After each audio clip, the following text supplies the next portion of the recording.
نحمده ونصلي ونسلم على رسوله الكريم أما بعد فأعوذ بالله من الشيطان الرجيم بسم الله الرحمن الرحيم قل يا أيها الناس إني رسول الله إليكم جميعا صدق الله مولانا العظيم وبلغنا رسوله النبي الكريم الأمين ونحن على ذلك من الشاهدين والشاكرين والحمد لله رب العالمين إن الله وملائكته يصلون على النبي يا أيها الذين آمنوا صلوا عليه وسلموا تسليما الصلاة والسلام عليك يا سيدي يا رسول الله وعلى آلك وأصحابك يا شفيع المذنبين. معزز سامعین، آج ہم سورۃ الاعراف کے حوالے سے گفتگو کریں گے۔ سورۃ الاعراف مکی ہے، اس میں 206 آیات اور 24 رکوع ہیں۔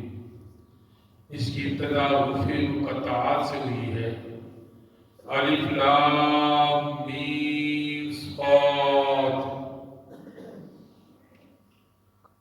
حروف مقطعات کے بارے میں ہم جانتے ہیں کہ ان کے معنی اللہ اور اس کا رسول بہتر جانتا ہے۔ پھر پہلی آیت مبارکہ میں رب کائنات نے اپنے محبوب سے مخاطب ہو کے فرمایا کتاب انزل الیک فلا یکن فی صدرک حرج۔ یہ جو کتاب ہم نے آپ پر نازل کی، اس کا مقصد یہ نہیں کہ آپ کو تنگی میں یا مشکل میں ڈالا جائے۔ حرج منہ اسے لتنذر بہ، یہ اس لیے نازل کیا گیا تاکہ آپ لوگوں کو ڈرائیں۔ وذکریٰ للمؤمنین، اور یہ نصیحت ہے ایمان والوں کے لیے۔ حضور نبی کریم صلی اللہ علیہ وسلم پر جب قرآن نازل ہونا شروع ہوا اور جب آپ قرآن کو پڑھتے ہیں سمجھتے ہیں تو ایک عجیب کیفیت آ رہی ہوتی ہے۔ محسوس یہ ہوتا ہے کہ قرآن بیان کرنے والا مجھ سے مخاطب ہے۔ تو وہ تو رحمت للعالمین تھے، اللہ کے پیغمبر ہیں۔ جب قرآن اترتا تو آپ تڑپ اٹھتے، لوگوں کو جگاتے، لوگوں کو سمجھاتے، لوگوں کو بلاتے اور کہتے ہیں لوگوں جہنم کی آگ سے بچو، آؤ دین کی طرف، آؤ فلاح کی طرف، آؤ کامیابی کی طرف۔ اور ساری رات نیند نہ آتی تھی، کبھی سجدے میں، کبھی قیام میں، ہر حال میں رب کو مناتے، یاد کرتے۔ تو رب کائنات نے فرمایا محبوب آپ کو تنگی دینا نہیں، آپ پریشان ہیں۔ جیسے سورہ مزمل میں فرمایا کہ ساری رات نہ جاگا کریں بلکہ تھوڑا آرام بھی کر لیا کریں۔ تو یہاں پہ بھی یہی فرمایا کہ آپ آرام، سکون و اطمینان رکھیں۔ آپ کا کام ہے لوگوں تک میسج کنوے کرنا۔ کوئی نہیں مانتا تو وہ جہنم کا ایندھن بنے گا۔ فرمایا اتبعوا ما انزل الیکم من ربکم، لوگوں تابعداری کرو اس کی جو تمہارے رب کی طرف سے تم پر نازل ہوا ہے۔ مطلب قرآن مجید، وَلَا تَتَّبِعُوا مِن دُونِهِ أَوْلِيَاءَ، اور دوسرے لوگ جو ہیں، جو تمہارے دوست ہیں، جو غیر ہیں، ان کی پیروی نہ کرو۔ قَلِيلًا مَا تَذَكَّرُونَ، تھوڑے ہیں جو نصیحت کو سمجھتے ہیں، کم ہی نصیحت کو سمجھتے ہیں، ورنہ دنیاوی لذات میں پڑھ کر اپنے رب اور رسول کو بھول جاتے ہیں۔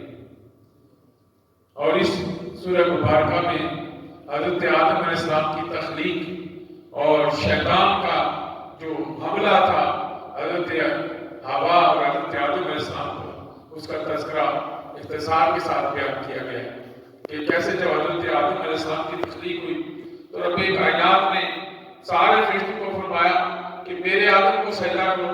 تو شیطان بگڑ گیا، اس نے کہا انا افضل منک، انا خیر منک، میں اس سے بہتر ہوں، میں آگ سے بنا ہوں، یہ مٹی سے بنا ہوں۔ وہاں سے پھر انسان کی اور شیطان کی جنگ شروع ہو گئی۔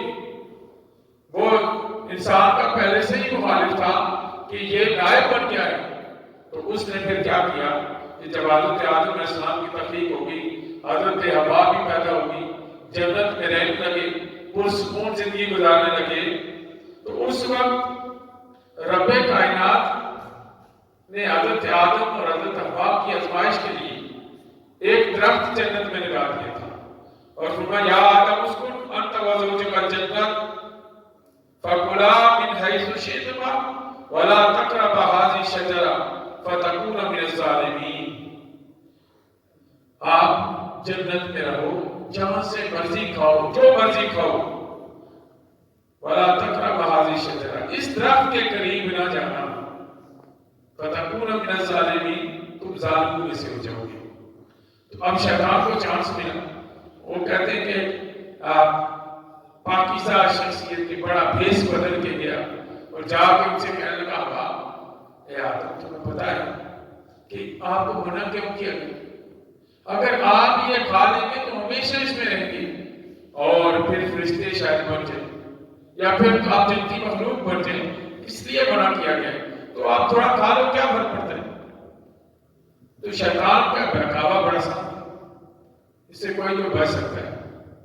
تو جب بہکاوے میں آ گئے، ایک پھل کا کچھ حصہ کھا لیا تو رب کائنات نے ان سے جنتی لباس لے لیا، تو وہ جنت کے پتے جو تھے وہ اپنے جسم پہ رکھنے لگے اور رب کائنات نے فرمایا تم نکل جاؤ میری جنت سے۔ پھر زمین پہ پھینک دیا گیا، بہت عرصہ تک زمین پہ رہے، کوئی کہیں کوئی کہیں۔ پھر جو دعا ہے ربنا ظلمنا انفسنا وَإِن لَّمْ تَغْفِرْ لَنَا وَتَرْحَمْنَا لَنَكُونَنَّ مِنَ الْخَاسِرِينَ، کہ اللہ ہم نے اپنی جانوں پر ظلم کیا، اگر تو نے ہم پر رحم نہ کیا تو ہم خسارہ پانے والوں میں سے، گھاٹا پانے والوں میں سے۔ یہ کلمات بھی رب نے سکھائے اور بالآخر حضرت آدم علیہ السلام کی توبہ قبول ہوئی۔ تو رب کائنات فرماتا ہے کہ انسان تو یہ جو شیطان ہے نا، یہ تمہارا ازلی دشمن ہے، پہلے دن سے ہی تمہیں برائی کی طرف، بے حیائی کی طرف، تمہیں شیطان جو ہے نا اپنی راہ پہ چلانے کی کوشش کر رہا ہے، اس سے بچ کے رہنا، اس کے بہکاوے میں آگے تو تباہ و برباد ہو جاؤ۔ اور پھر آراف، جس کا نام ہے سورہ آراف، یہ اس میں رہنے والے، اس مقام پہ جانے والوں کا کیا مقام ہے؟ الذین اتخذوا دینہم لہوا ولعبا، یہ آراف وہ لوگ تھے، یہ جو دوسری آیت ہے، جو مقام آراف ہوگا جنت اور دوزخ کے درمیان، اور یہاں پہ رب کائنات نے جنتیوں اور دوزخیوں کے درمیان ایک مناظرہ ہوگا، گفتگو ہوگی، جب لوگ جنتی جنت میں چلے جائیں گے، دوزخی دوزخ میں چلے جائیں گے۔ تو آپ کو پتہ ہے کہ عام دنیا میں بھی جو نیکوکار اور صالح بندہ ہوتا ہے لوگ اسے تانے مارتے ہیں، تو بڑا نیک ہے اور دیکھ لیں گے جنت بھی ہماری ہے، ایسے ہی تانے مارتے ہیں۔ ہم تو چونکہ مسلم سوسائٹی میں رہتے ہیں، تو جو کافروں کے ساتھ رہتے تھے، تو چونکہ مسلمان ہمیشہ زیادہ تر غربت میں رہے، تو وہ تانے مارتے تھے مسلمانوں کو کہ تم کیا حالت میں ہے، یہ دنیا میں جو حالت ہے تمہاری، تو کیا حالت ہے، ہنستے تھے دیکھ کے مسلمانوں۔ تو اب اللہ پاک فرماتا ہے جب جنت میں جائیں گے نا، تو رب کائنات دوزخیوں کو جنتیوں کے سامنے لائے گا اور جنتی ان سے پوچھیں گے کیا حال ہے تمہارا، تو وہ کہیں گے بڑی بری حالت ہے، بڑے پریشان ہوں گے۔ تو وہ کہیں گے وہ تمہارے کو خدا کا کیا بنا ہے، جو بڑے فخر سے دعوے سے کہتے تھے، تو وہ کہیں گے وہ تمہارے ساتھ بڑا دھوکا ہوگا۔ اور پھر جھٹنی کہتے ہیں اللہ کے لیے تھوڑی سی ہمیں ٹھنڈک دے دو، تھوڑا سا میں یہ جو تمہیں نعمتیں بھی تھوڑی سی ہمیں بھی دے دو۔ تو وہ کہیں نہیں اب نہیں، جب ہم دنیا میں تھے تمہیں بتایا کرتے تھے آؤ ہماری راہ پہ، لیکن تم نے مانا نہیں، اب رب نے تمہارے لیے ان چیزوں کو آرام کر دیا۔ تو وہ بڑے مایوس ہوں گے، پھر جہنم کی طرف چل جائیں گے۔ پھر مقام آراف والوں کا ذکر کیا گیا کہ وہ جنتیوں کو دیکھیں گے تو خوش ہوں گے اور کہیں گے مولا ہمیں ان کا ساتھ دے دے، اور جہنمیوں کو دیکھیں گے تو ان پہ لعنت کریں گے، برا بھلا کہیں گے۔ تو بالآخر مقام آراف والے جنت کی طرف چلے جائیں گے۔ اور پھر رب کائنات نے فرمایا اس دنیا کو جو تماشا بنائے ہوئے نا، دین کو مذاق سمجھتے ہیں، دین کو مذاق سمجھ بیٹھے، کہتے ہیں کیا دین ہے، کیا دنیا ہے، بس جب مرے گے تو دیکھا جائے گا۔ اگر آج کے دور میں کسی کو کہنا آؤ بھائی دیکھی کدھر، تو یار جب جائیں گے دیکھا جائے گا، وہ مرنے کے بعد جس نے دیکھا ہے کیا ہوگا۔ تو اللہ پہ یقین کامل نہ ہونے کی بڑی نشانی ہوتی ہے کہ وہ بالکل بات کو ٹال دیتے ہیں۔ تو رب کائنات فرماتا ہے الذین اتخذوا دینہم لہوا ولعبا وغرتہم الحیاۃ الدنیا، جو لوگ اپنے اس دین کو مذاق بنائے ہوئے لاو لام سمجھتے ہیں، پھر تماشا سمجھتے ہیں، اور دنیا نے انہیں دھوکے میں ڈال رکھا ہے، دنیا کی نعمتیں جو دھوکے میں پڑ گئی۔ فَالْيَوْمَ نَنْسَاهُمْ كَمَا نَسُوا لِقَاءَ يَوْمِهِمْ هَٰذَا، تو قیامت کے دن رب ان کو ایسے بھول جائے گا جیسے وہ دنیا میں رب کو بھولے ہوئے تھے، جیسے وہ دنیا میں رب کو بھولے ہوئے نا، رب کو یاد نہیں کرتے، کل قیامت کا دن ہوگا تو رب کے سامنے آئیں گے، رب کو بھیج دیں گے، وہ رب ان سے اپنا منہ موڑ لے گا، چہرہ موڑ لے گا، ان سے کلام نہیں کرے گا، ان سے ناراض ہے۔ اللہ پاک کے رسول صلی اللہ علیہ وسلم فرماتے ہیں نا کہ اللہ جب کسی سے ناراض ہوتا ہے تو اس کا رزق نہیں چھینتا، اس کا رزق نہیں چھینتا، اس سے سجدے کی توفیق چھین لیتا ہے۔ تو دوستانہ عزیز، یہ جو ہم نماز ادا کرتے ہیں یہ اللہ کی یاد کا بہترین ذریعہ ہے، تو اسے ہمیں بھولنا نہیں چاہیے، چھوڑنا نہیں چاہیے۔ اور پھر قوم نوح کا تذکرہ آیا ہے کہ کیسے حضرت نوح علیہ السلام نے 950 سال تبلیغ کی، اور تبلیغ کے بعد بھی وہ جو ان کے وہاں کے بڑے بڑے لیڈر تھے، قائدین تھے، سردار تھے، انہوں نے جب انکار کیا تو رب کائنات نے فرمایا اس کشتی میں سوار ہو جاؤ۔ جب ایمان والے کو تعداد 40 کے قریب بتائی جاتی ہے، ایمان والے کشتی میں سوار ہوئے تو حضرت نوح علیہ السلام کا بیٹا بھی تھا جو کشتی میں سوار نہیں ہوا۔ تو ایک وقت آیا کہ حضرت نوح علیہ السلام کا دل ڈگمگایا اور کہنے لگے میرا بیٹا۔ تو رب کائنات نے فرمایا تیرے بیٹے وہ ہیں جو تیرے ساتھ ہیں۔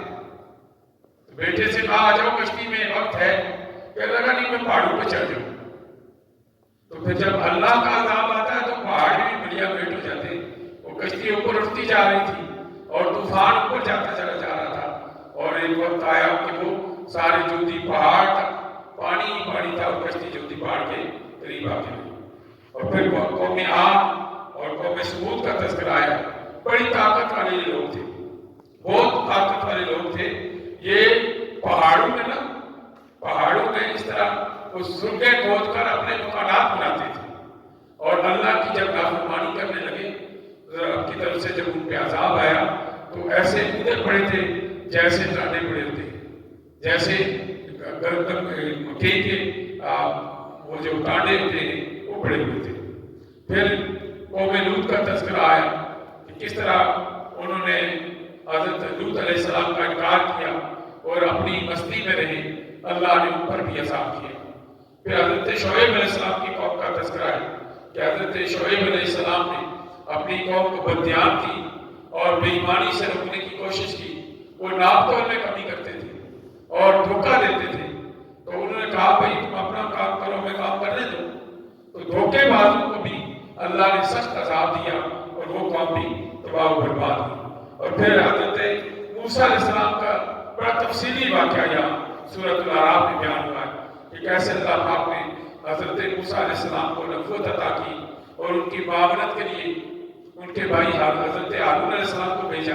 اور جب یہ دونوں بھائی فرعون کے دربار میں جاتے ہیں تو اس نے جو ہے وہ بات ماننے سے انکار کر دیا اور کہا یہ کیسے ممکن ہو سکتا ہے، اور تم تو وہ ہو جسے ہم نے پالا پوسا بڑا کیا اور دھوکہ دے کے چلے گئے تھے اور بھاگ گئے تھے قتل کر کے، اب تو تمہیں سزا ملے گی۔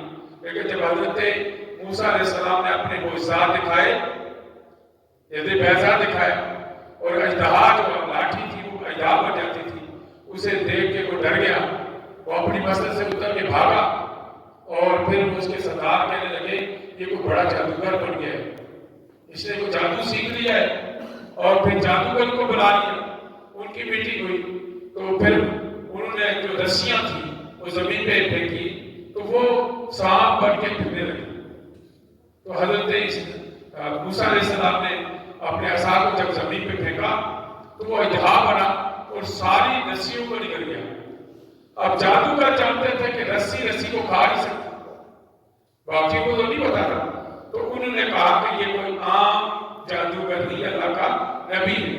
وہ بھی سارے ایمان لے آئے تھے موسیٰ علیہ السلام. اب اس نے کہا کہ میں تمہیں قتل کر دوں گا، میں تمہیں سولی چڑھاؤں گا، تمہارے ہاتھ کاٹ دوں گا.